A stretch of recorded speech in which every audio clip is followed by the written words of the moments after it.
Book of Boba Fett Chapter 6 is back this week with arguably the biggest Star Wars crossover a thing ever in the history of the franchise. We're going to dive into it, spoiler filled, next.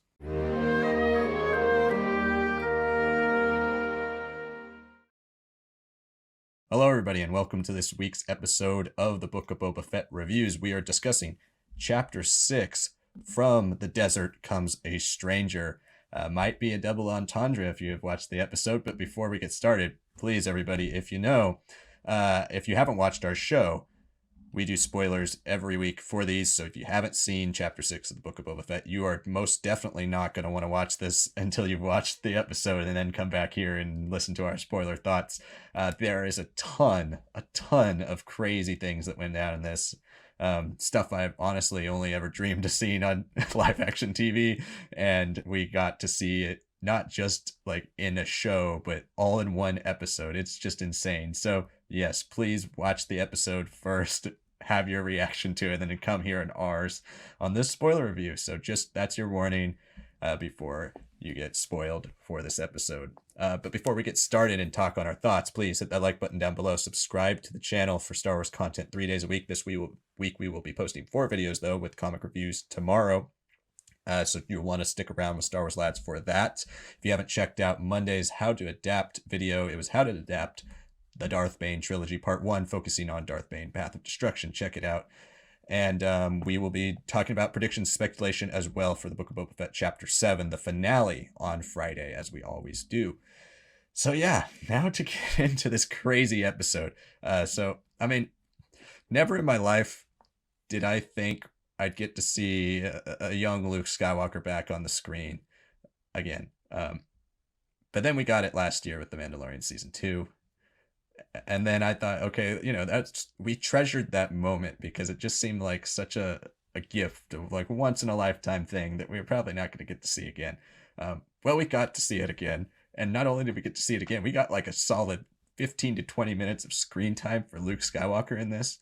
And I don't think a year ago I might have had like a belief that I could see something like we just got in this episode of the Book of Boba Fett. But never in my wildest dreams did I actually think we could get an episode of a Star Wars TV show that had Luke Skywalker, The Mandalorian, R2-D2, Grogu, Ahsoka, Cad Bane, Black Chrysanthemum, Boba Fett, and Cad Bane in it.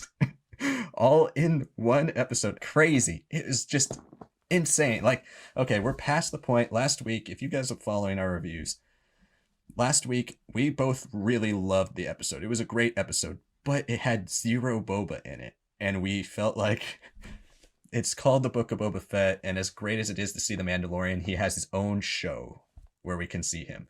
And yes, there is maybe a double standard for Luke Skywalker and stuff like that. But I mean, and maybe it's just the fact that I was used to it now after a week and realizing, yes, this show is not a Boba Fett show anymore. But the fact that we got all this stuff in one episode, I mean, it doesn't matter if Boba was only in one scene. I absolutely love this. It's by far the best episode of the show for me. And it's one of my favorite Star Wars things that have come out in the last few years. It might be my favorite Star Wars TV episode in live action yet. It's up there with the Jedi for me, as well as the Season 2 finale. I absolutely loved everything here, and I cannot wait to rewatch this. I will probably be watching it 2 or 3 more times tomorrow. I already rewound and watched the Cad Bane scene again because I couldn't believe it. The shot that he walks in on. So I don't know where to start this review. I guess we should probably start with Luke and that, because that's mainly the first half of this, and the Mandalorian side. What were your thoughts on all of this crazy stuff that we got to see in one episode of a Star Wars TV show in live action? Like, we've been getting spoiled with this in Clone Wars for a while, or animated stuff, but I mean, live action, we got all of this stuff. It was insane. I mean, yeah, a lot of the same sentiment that you had about like Mando season 2, treasuring it. Obviously, I was like, I don't know, the hair is a little trash, but then I looked at like Return of the Jedi. I'm like, okay, well, Luke's hair just becomes trash after A New Hope, and to a partial degree in Empire Strikes Back. But I'm like, it's not that great, and It's all CGI. Like we saw the behind the scenes of it, like how it can be. It was awesome how involved Mark Hamill is, but it's not technically his voice. It's a synthesized voice in the season finale of Mandalorian season 2. And there's a body stand-in, and they do use some facial, movements, like to kind of sync it up to at least make it seem like, Hamill is embodying at least the facial expressions. But because it's all CGI and it's not deep fake as they initially were looking at, it comes off as a little like, there's parts of it that I can live with, parts that I don't love. But I was like, you know what? It's Luke Skywalker. Like, let's not fret about the details. Like, this is like an awesome thing to see young Luke Skywalker. I know there's so many people still to this day who are like, "Oh, Luke Skywalker is ruined in The Last Jedi.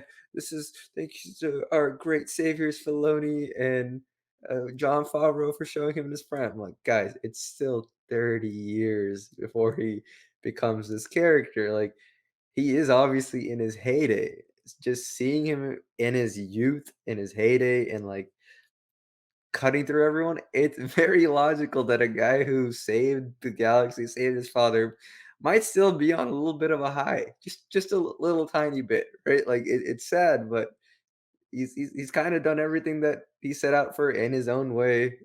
He disobeyed his masters because of the love in his heart, and he was able to do so much. And when he shows up, I'm like, wow, this is Luke just growing into that. He's now becoming the legend. Like he's not just some guy who was hidden away on a space station dealing the blow to the Emperor and to Vader. He's like a guy who's out there. He's doing things. He's a myth that's walking around. And like this was like one of those things that like, yeah, like we see it, but again, it's like another part of his legend that other people won't. So you see a glimpse of that, I was like, yes, amazing.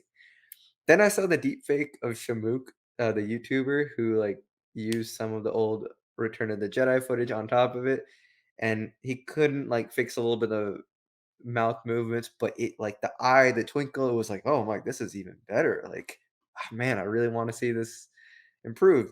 Then a few months later, we hear that he's been hired by ILM and he gets to use all that vast technology and resources and time.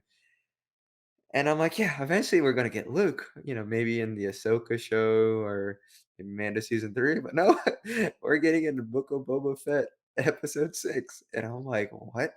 But man, the hair is better, everything's better. I knew something was happening with Luke again, not even when we got like the chainmail that he was being made for Grogu, but it was like when we saw the body double as an X-wing pilot. I'm so sorry, I'm forgetting his name, but I was just like, no, they don't just give him that. Like they're doing something else with him. And they didn't just do a cameo. They spent 20 minutes with him and improved. Deep fake was clearly used, some CGI here and there, obviously.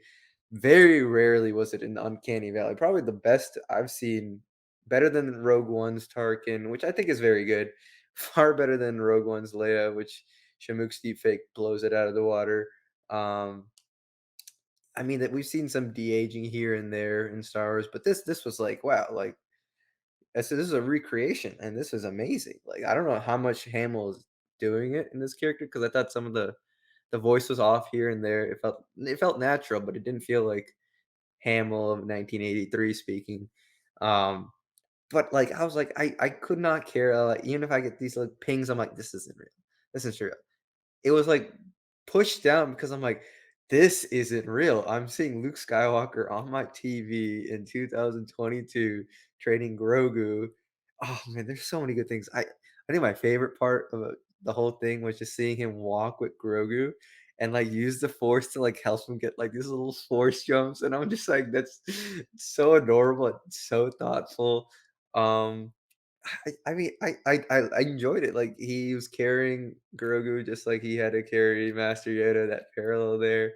The fact that Ahsoka is there and, like, she's like, "You're very you're just like your father," and I was just like, I'm an old family friend, I'm like, oh, I was just like everything about it was just handled perfectly, bringing the old into the new into the old, and, like, letting this character kinda develop in this time period, and I think they made a very smart choice with him. They could have made him just be like, "Okay, I'm training Grogu. I'm gonna push away Mandalorian when he shows up." It's more like, I'm trying to do this because this is the way that helps, and I know the mistakes that came, then I let my attachments draw me to Cloud City and all these different things, and I know to a degree my attachments to my father, can weigh heavily on my family. There are things that we still don't know about Luke yet. So I could see the character motivations there. But at the same time, like, we don't want to see a Luke that's burdened. We want to see a Luke that's like, I have doubts because I want to do what's right, and he's not weighed down by anything, but he's like, I do have to consider Grogu. Like, what does Grogu want? I really appreciated that, like, he gives him every opportunity. He plays with the frogs that Grogu gets, like, attracted to. He talks to him about Master Yoda. He tries to help him, like, heal from his trauma and, like, remember seeing a freaking Order 66 scene in the Jedi Temple. Crazy, right? Like, he's doing all these things because it's pure. It's Luke who isn't weighed down by anything yet, by a failure yet, that's like has consequences for more than just him.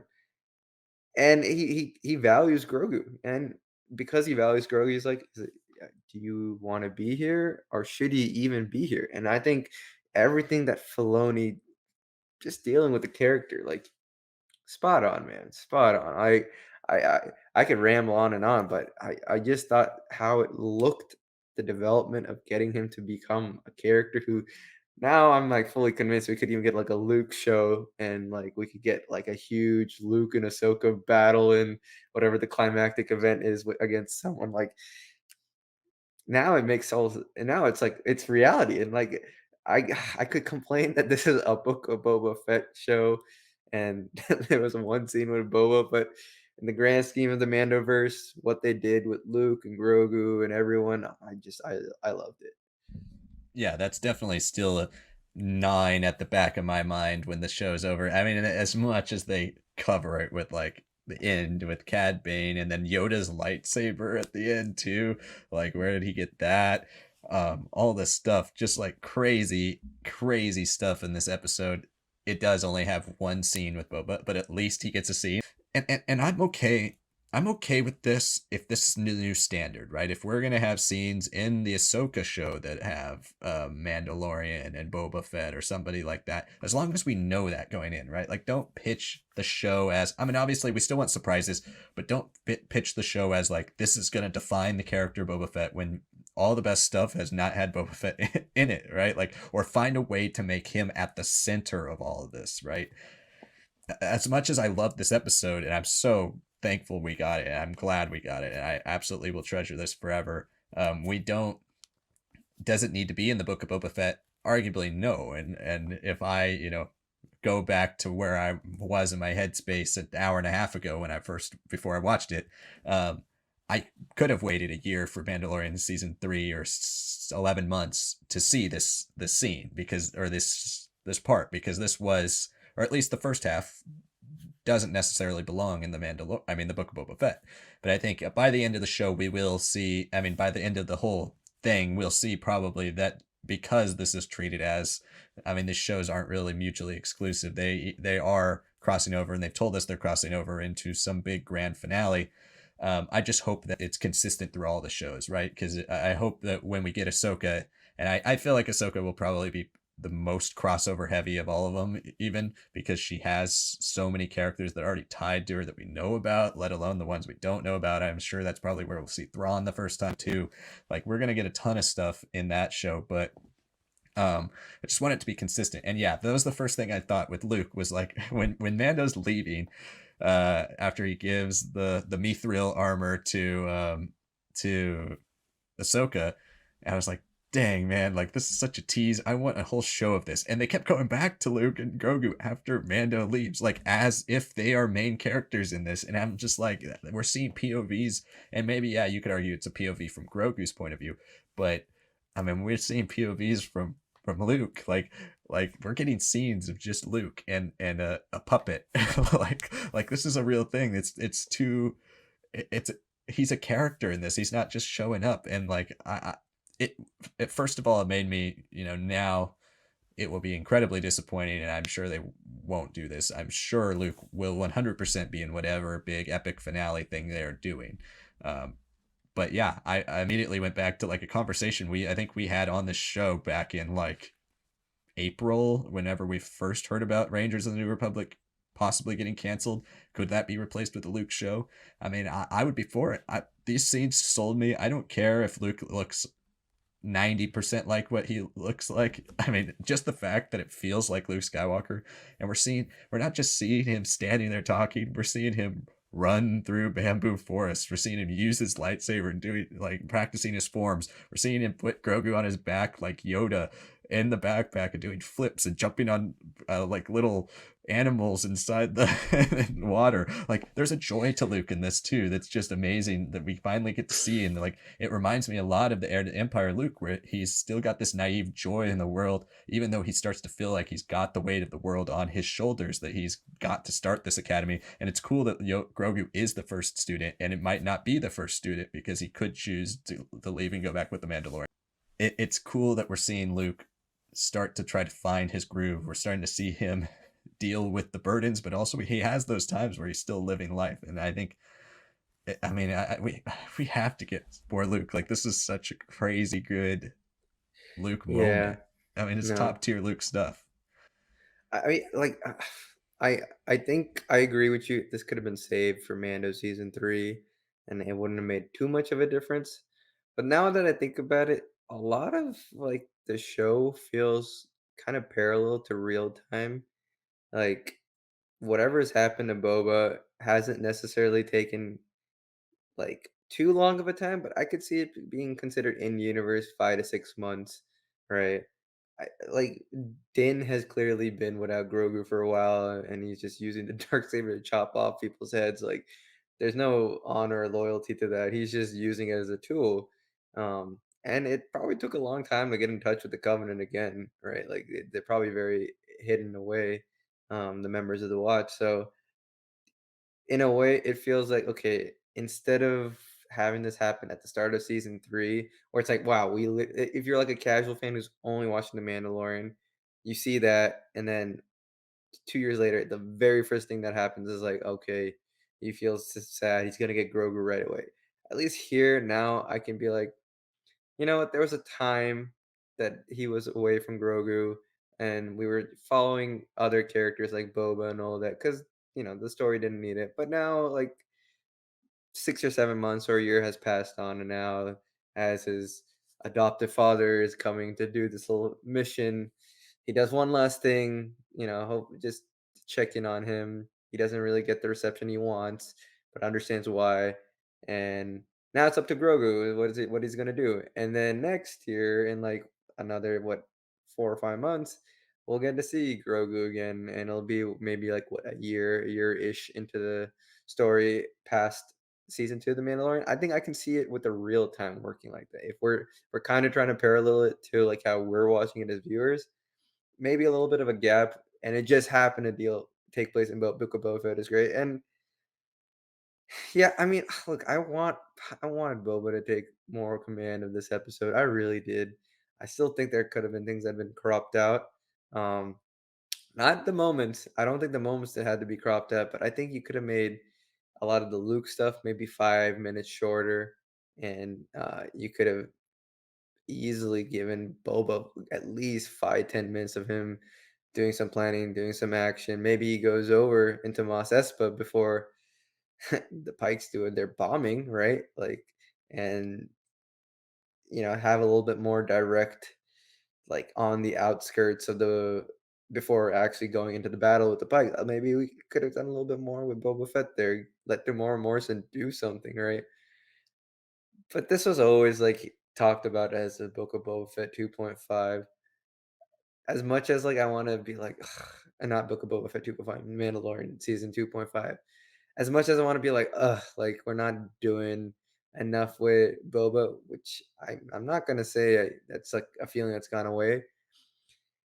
With the overall Mandoverse, with considering why people need to at least feel like, okay, some time has passed between season 2, season 3 Mando, and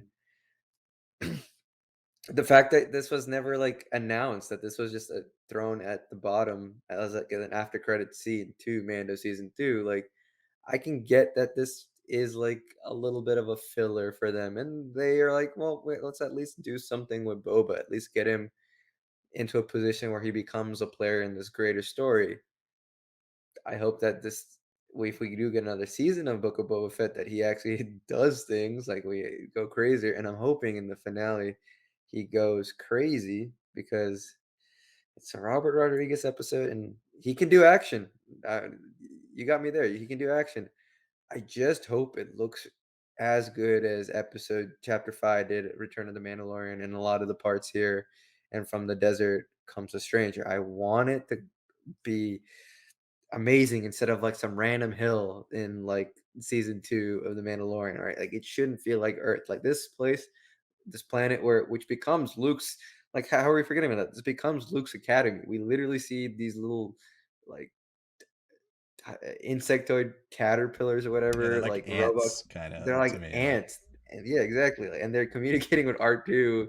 And like, it's always great to see R2, anyways. But they're literally building the first hut of the many huts that are part of his temple, which is awesome. Like, we're seeing this. It's the sequel connection. It was great to like, get the first steps of this happening. But you know, this next episode, please let Boba. I wanted a lot of Boba this episode, but I'm not going to complain at all from what I saw from this episode because it was all great. It was all stuff I loved as a Star Wars fan. But please let Boba go off this next episode, and please let it look expensive at least for one episode. Like make me feel like, hey, I have to compare Return of the Mandalorian and From the Desert Comes a Stranger to whatever the title is of chapter 7 and be like, which one looked the most epic? Which one had the most scale? Which one had the coolest visuals? I want to feel that. I'm waiting. I'm begging at this point. Please, Robert, please don't fail this. Every director who has returned for the Book of Boba Fett has improved their game. Filoni's improved his game. This new person, Kevin, killed it in Return. No, sorry, The Gathering Storm. Bryce Dallas Howard killed it in Return to the Mandalorian. Like, please, Robert, please do good. Yeah, and I was thinking about this earlier before the show, and I want to say it too now. Just kudos again to Dave Filoni and Jon Favreau, but I mean this really is like arguably the most expansive Star Wars crossover ever, because I think if you include the BD droid from last week, we've now seen in these last two episodes a character from literally every medium of Star Wars storytelling that exists: animated shows, live action shows, films, comics, and novels. A character from every single one. If Cobb Vanth in this one from the books, Black Chrysanthemum from the comics. I mean, it's crazy. It's crazy. They've done it. I mean, they've done it, and it would be nice for some of these characters like Black Chrysanthemum, or I mean, maybe not Cobb Vanth, but some type of book character to get more screen time. But it is, we're starting to finally see animated characters get screen time, and it would be cool to see some of these book characters start to be fleshed out as well. And yeah, I mean, I agree with you about the time lapse for Mandalorian and seeing the stakes there. I feel like in a way too, we've also been desensitized to Boba Fett. Just the fact that we get Boba Fett, like a show about Boba Fett, should be a lot more exciting than it really has been. And I feel like even the marketing, the lead up to this show, I was anticipating it because it was our first big Star Wars live action project in a year, but the excitement wasn't there like it probably should have been. And I felt like a lot of that had to do with the marketing really holding back and only showing us some of the weaker stuff from the show, which has obviously been all the stuff with Boba Fett. Um, so I feel like in a way we've been a little desensitized with Boba because we've had a year to, really take in the fact that he's back and he's in the show and we're getting a show about him and all this stuff. But really, I mean, he is as big of a character or bigger than of a character than anybody who's in this show, really, and like in terms of history and legacy, other than Luke. I mean, he's had a bigger history and legacy than any other character that's ever appeared in live action Star Wars TV. And I think he needs his time to shine in his own show as well. Like I think there's still going to be that disappointment by the end, especially if next episode doesn't feature him prominently, taking people down. I think that there is always going to be that idea that like, yeah, we got a Boba Fett show and it was not even about Boba Fett really, and the stuff that was the worst stuff in the show. And that's it sucks because Tamara Morrison is great. He's so great, and he's given everything to this role, and he's killing it. And I think he's excited to be back, and we're all excited to have him. But it feels like a disservice to him and the character as well that the draw has been pulled from them so much that like that we start to forget that he's even in his own show. To me, that still is sad because I wanted this show to like change how much I like Boba Fett because he's always been a character I've really liked, but he's never been like a top, 15 favorite Star Wars character for me. I just didn't grow up in that era where Boba Fett was like the guy. I grew up in an era or we both grew up in an era when there were a ton of Star Wars characters similar to him because he was the first. Um, and so I wanted this show to really change that and be like, yeah, Boba is like the guy. He is the guy. But we haven't really gotten that. Hopefully, episode 7 gives it to us. But I mean, again, this is one of my favorite Star Wars things that we've seen in a long, long time. It's incredible and just everything about it. Everything. I mean, Dave Filoni has just come so far from episode 5 of Mandalorian, which is still, I think, easily the worst episode of Star Wars live action TV, regardless of how you feel about The Mandalorian. And now he's directed 2 of, if not both of my favorite live action Star Wars TV episodes, but at least, I mean, The Jedi is still either 1 or 2, but this one's Oh up there yeah. too. It's in the top 3 for sure. So it's incredible. But so should we segue to the other major reveal Yeah, this yeah. episode? Let's talk about freaking Cad Bane, man. I couldn't believe it. I mean, when I saw that Yeah. shot of him walking, it's such a perfect Western shot, and that's one of the reasons why I love the Jedi so much in Mandalorian season 2 was the visuals that Filoni brought to it. I mean, it's aesthetically, it's maybe the best thing that's ever been done in Star Wars aesthetically. It's got such a pure vision, and he executes it flawlessly. It feels like a samurai film. It never strays from that, even though it's rooted in Star Wars, right? Um, that shot of Cad Bane, immediately I knew who it was because of the hat, but I couldn't believe it. I was like, no, Leah, maybe you're hyping yourself up too much because Cad Bane was my number one character I wanted to see in this show most. Uh, but I saw the hat and I saw the shot and I was like, if they do anyone else, like I'm gonna feel like that was cheated. But then we got him, and oh, that's such a perfect introduction. Western Showdown reminded me of the Bad Batch too, kind of how we got him. Like he just exudes cowboy, and put him against Cobb Vanth as well, who also awesome introduction in this episode. And that scene was just so good. That was the only scene I got to rewatch twice before we do this. But yeah, what were your Yeah. thoughts when Cad Bane showed up? I mean, I think it was always very logical to have him show up because he's got a personal vendetta. I really freaking hope that because Filoni, I know he's not directly working on the Bad Batch, but come on, you can see in the Bad Batch, uh, Cad Bane like has like the metal plate, which was supposed to be a Clone Wars arc, which you worked on. So please at least have that in this show. He didn't have to tip off his cat right now, so I can hold off. But if I don't see that metal like scar plate, come on, Filoni, like you don't do this because like if you technically think about it, the Yoda's lightsaber was thrown into a fire by Masamita, and the Charles told Darth Vader one.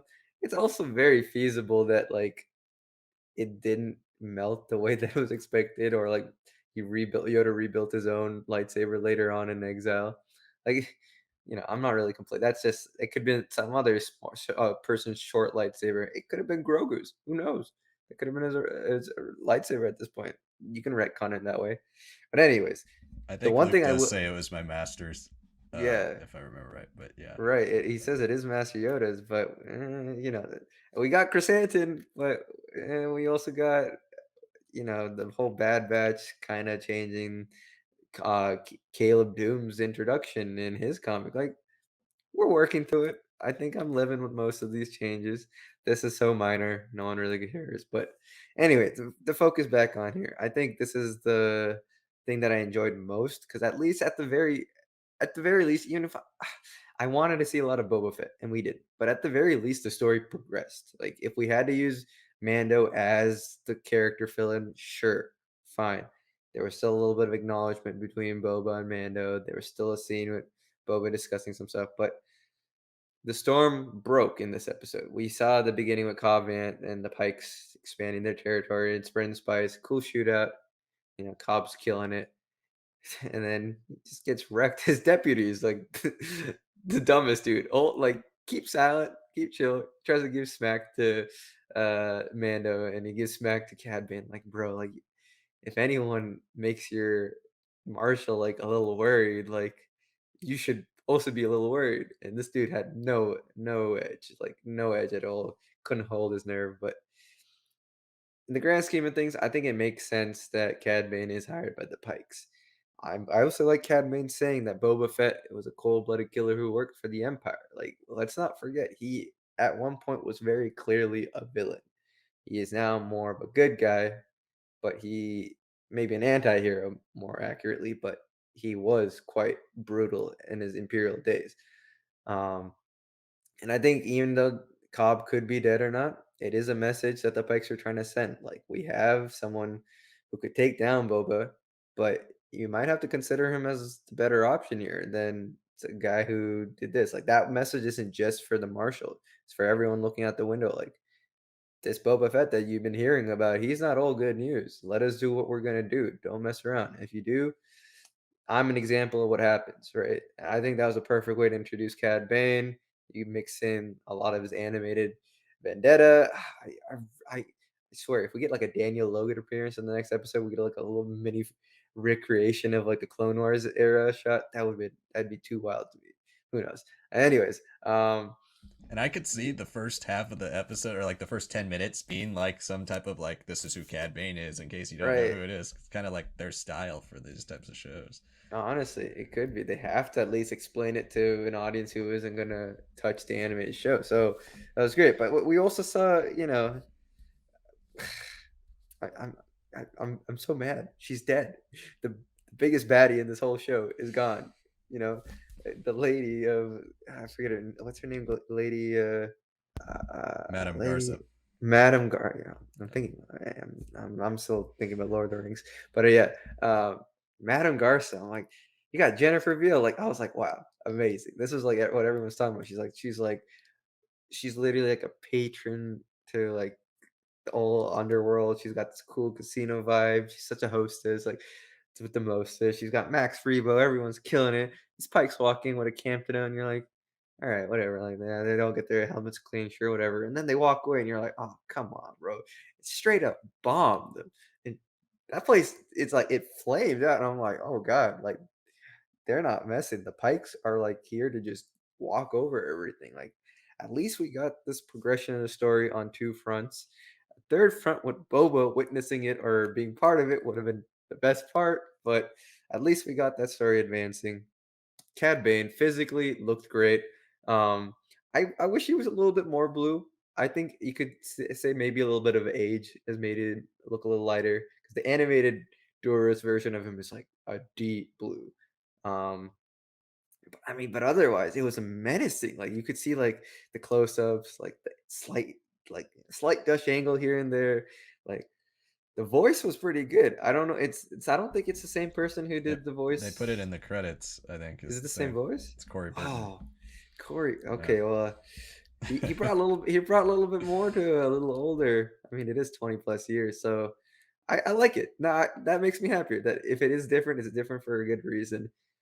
The movement of his facial expression is pretty good, and he's got like his teeth are just like. "Arr." I'm like, oh, like he was menacing, like exactly what I wanted. Um, I can't wait to see what comes in the next episode because he's gonna be a player. Boba's gonna do. Boba's gonna ride that Rancor. Like it's happening. We're gonna see. It's Robert Rodriguez. You have an all-out war episode coming out, and it better be an all-out war in every single front. But yeah, I at least the Boba Fett story stuff, even if Boba wasn't a player in it dramatically, it was there. It was good. Um, and Mando's role was to bring in the muscle, like bring in more people. I thought it was a nice touch to put it in the cantina, like the whole crate dragon ribs, and you can see the skull on top of like the Jawa crawler. Um, but yeah, like now I don't know. Like Freetown can't really help them out. They might, maybe they do. Maybe we see them. Maybe Boba has to turn more towards his old frenemies, enemies, and we get that hero shot that you and me have been talking about with like Bosk and everyone. I still think Bosk has to happen with the way they've emphasized the new Trandoshan look. Yeah, I mean, I don't know exactly what's gonna happen, but this this episode was amazing. It really was. But this next episode has to focus on Boba and be even longer than this and be all out and be amazing to make me feel like, you know what? I don't love the structure of the show. I don't love how we had to kind of insert the Mando stuff in here like so dramatically. But if we can at least have Boba change and grow, a little bit of Mando like interludes, and then have Boba because he's healed now go crazy. Awesome. I can live with that. I really can. I want to see. I know we're going to see more of Boba, so I'm not really worried about that. But make Boba go off next episode because he did in this one, but he has the next one. Yeah, he has to leave an impression, and they put so much on the shoulders of Chapter 7. Like it's crazy how much they put on the shoulders of this, not just with it needing to be good, but it needs to wrap up a big story that hasn't really progressed in 3 weeks. So when it comes, they've got to do it. I agree completely about the Madame Garza stuff. It would have been nice if maybe Boba went and met with her right before, and then he leaves, and like as he walks out, the Pikes walk in right before, and then she dies because she's involved with him, something like that. Because we haven't, I mean, Boba's gone to her place like twice, but other than that, we haven't really seen them hang out. It's not like Boba's gonna see this and be like, oh my god, my best friend just died. No, he has no relation to this person at all. It's going to affect him because that's the plot they've set up of like Boba, being more noble and just and wanting to rule with respect. But does it really serve a story purpose that like did it really affect him because of the story? No, it's kind of a reach to say like this is the game changing moment. But I think as an omen it works well to be like this is what's going to happen if you guys refuse the Pikes. I think as an omen it works, but yeah, in order for her character to have a little bit more impact when she dies, I think it would have been nice to at least have Boba somewhat involved with her, so where you can see the consequences of the involvement Boba has. But yeah, chapter 7's gonna have a lot on its plate. There's a lot to wrap up. I mean, when we have a cliffhanger too with the Luke stuff and the lightsaber and Grogu, like, is that going to be in chapter 7? Who knows? But we will be talking about chapter 7 on Friday. So if you want to check out our predictions and speculation video for chapter 7 of the Book of Boba Fett, it will be the finale of this show. I mean, this season. Hopefully, maybe not the show. Hopefully, we get a season 2. We'll see. But we're going to be talking about chapter 7 on Friday. So you'll want to stick around with Star Wars Lads for that. As I said earlier, tomorrow will be the comic book reviews. If you're into that, we will be reviewing 4 books tomorrow. And if you haven't checked out our video of how to adapt the Darth Bane Trilogy Part 1 into canon, focusing on Darth Bane Path of Destruction, it's a very in-depth video about Darth Bane and the history of Darth Bane and the Old Republic era, the end of the Old Republic era, and all of that fun stuff. If you're interested at all in that time period, you should definitely check it out. It was a video I put a lot of time and effort into, so please please check it out if you're interested in it, and I think you'll like it. And that'll be it for this episode. If you haven't, please follow us on social media at Star Wars Lads. You can find us on Facebook, Instagram, Twitter, and TikTok. We're also on podcast platform for some of our Friday shows, as well as this review. If you're listening to it on podcast, you will hear this review. So thanks so much for watching, and we'll see you back tomorrow for comic reviews, and then Friday for Chapter 7 predictions and speculation.